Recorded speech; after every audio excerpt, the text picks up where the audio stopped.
తెలియజేస్తున్నాం. ఈ 2 రోజులు మీరు ఈ టోర్నమెంట్ని ఎఫెక్టివ్గా కవరేజ్ చేసినట్టయితే ఆటకి న్యాయం జరుగుతుంది. ఇప్పుడే యూత్ 17-20 ఏళ్ళ మధ్యలో ఉన్నవాళ్ళు చాలామంది ఆటకి అట్రాక్ట్ చేస్తున్నారు. నంబర్ ఆఫ్ ఈవెంట్స్ పెరగడానికి కూడా కారణం ఇది. గొప్ప ప్లేయర్లు ఇతర జిల్లాల నుంచి రావచ్చు, కానీ maximum number of players Visakhapatnam నుంచి ఉన్నారు. 160 మంది ప్లేయర్లు విశాఖపట్నంలో ఉన్నవాళ్ళు ర్యాంకింగ్ టోర్నమెంట్లో పాల్గొంటున్నారు. ఈ ఆటకు పెరుగుతున్నటువంటి ఆదరణకి సంకేతం.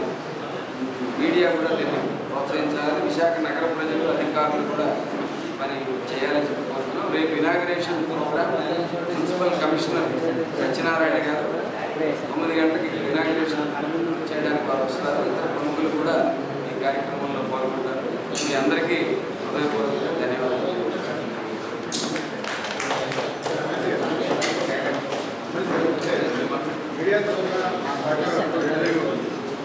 ఎలక్ట్రానిక్ మీడియాలో వచ్చేటప్పటికి ఒక ఇబ్బంది ఉంది. ఎందుకంటే మీరు ప్రతి మ్యాచ్ అయిపోయింది ప్రతిదాన్ని కవర్ చేయడం ఏదో మీరు మాకు ట్రావెల్ ట్రావెల్ చేయాల్సిందంటే తెలిసిన వాడు ఎవరైనా పెట్టారు ఎక్కడ మెసేజ్ మాకు పర్టికులర్గా ఎలక్ట్రానిక్ మీడియా